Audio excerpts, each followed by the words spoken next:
the 16th of March today, and what I'm going to do today is I'm going to sow one row of peas. Now the ones I've got here, I've actually sown before. I sowed last year, and there's still some seeds left in here, and these are called Kelvedon Wonder. They seem to do very, very well. Now when you grow your peas and your sugar snaps and Monge 2 and anything like that, what I would suggest you do, because you don't want to sow them all in one go, I would suggest that you sow one row in sort of the middle of March to the end of March, and then say a month later sow another row, and then a month later sow another row. Okay, it's called sowing in succession, which basically means that you'll harvest one lot, and then once you've harvested your first lot, then the next lot are ready.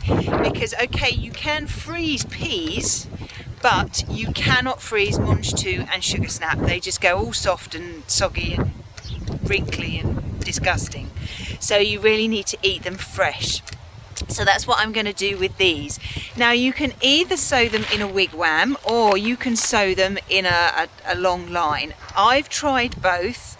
Personally, I find that sowing them in a long line is much, much easier to water and to weed, and also harvesting, it makes it much, much easier when they're in a line.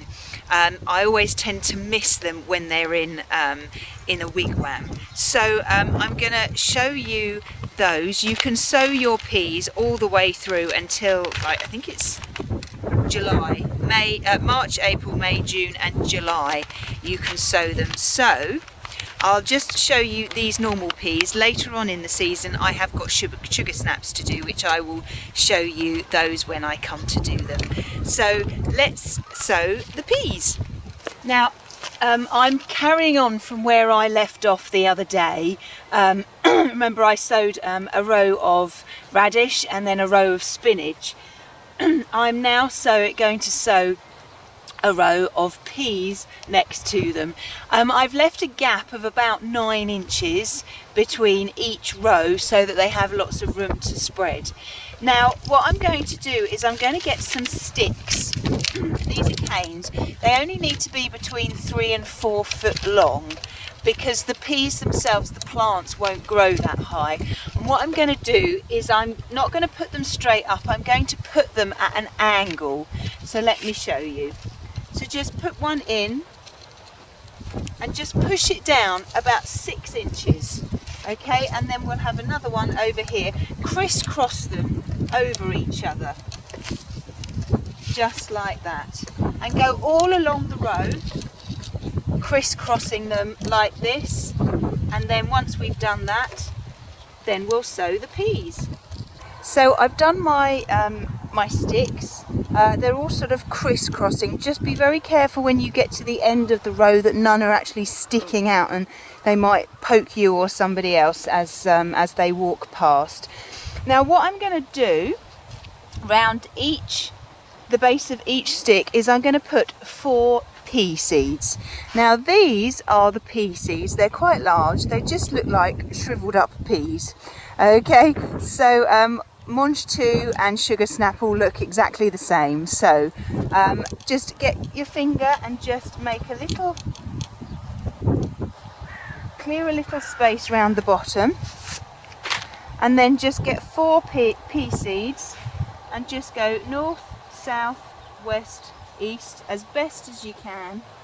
Okay, don't be too pedantic about it. If a couple fall together, they fall together. And then just give them a gentle push down and a cover up with the soil. So I'm going to go along each stick and put 4 peas round each stick, just like this.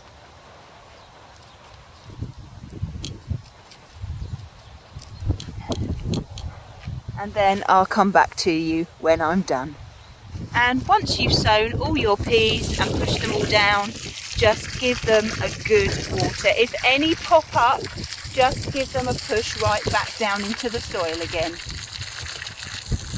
Now once you've watered them, make sure that you label them well, because when peas, sugar snaps and mange tout come up and they're growing, they look exactly the same, but obviously some you need to let swell and some you need to pick early, so make sure you label them well and then you know exactly what you've got there.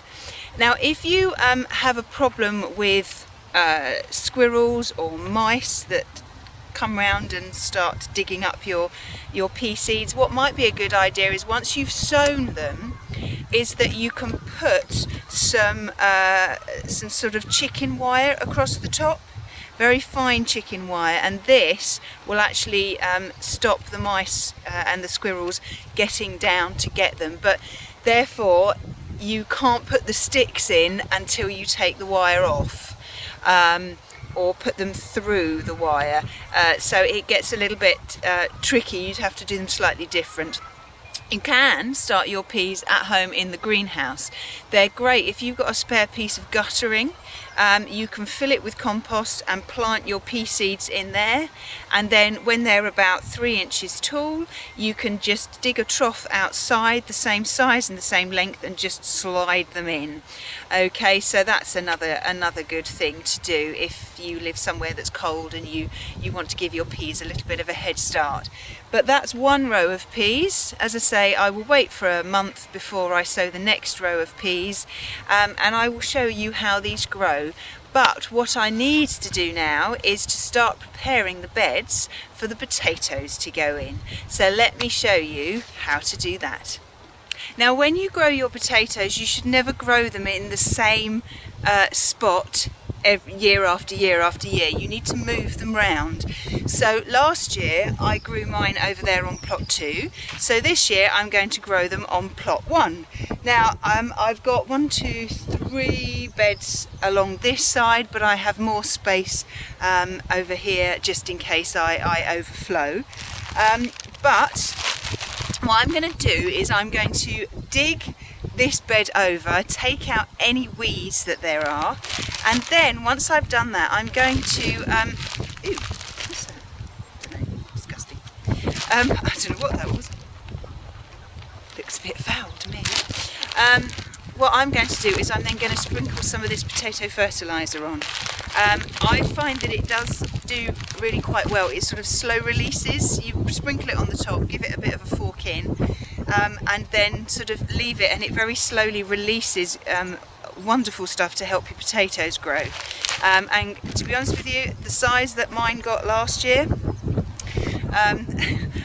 I'll carry on doing what I'm doing because it clearly works. So this was the old onion bed last year, and I've got a few onions that I missed that are actually starting to sprout again, so I may well very carefully move those over because it will be a shame to waste them. But I'll see. If the onions underneath the soil are soft, then I'll get rid of them because I've got loads growing in the greenhouse, but we'll just see. But I'll just turn this bed over, remove the weeds, and then I'll show you how to scatter this. The worms that I found in here were absolutely massive. There was one which was about 1 foot long, but because it's been fairly warm this winter, they've not gone down too far, and we've had lots of rain, so they've been very happy. So once you've dug over your bed for your potatoes, you need to put some of this fertilizer in. Now read the instructions on the packet, okay, to know how much to do, because everyone is ever so slightly different. Make sure you wear gloves whilst you're doing this as well, okay? If you don't, make sure you thoroughly wash your hands afterwards with soap and water. Now all you need to do is just sprinkle the fertilizer all over the freshly dug soil. Okay, don't put too much in your hands at one go, but just gently put it over so it looks a little bit like there's been a hailstone shower, but there hasn't. Okay, don't put too much close together. So I'll carry on doing the rest of this bed and then I'll come back to you when I'm done. Now once you've sprinkled it over, all you need to do is just gently fork it into the soil. So just get your fork and just twist it like that, and then that will help it go in. Okay, well that's it for down on the allotment this morning. I'm going to go home and I'm going to have some lunch because I'm very hungry, and hopefully this afternoon I'll be in the greenhouse, so if I'm doing anything interesting then I'll show you what I'm doing in there. Well, I hope you found what you've seen today useful, and I look forward to seeing you soon. Bye bye.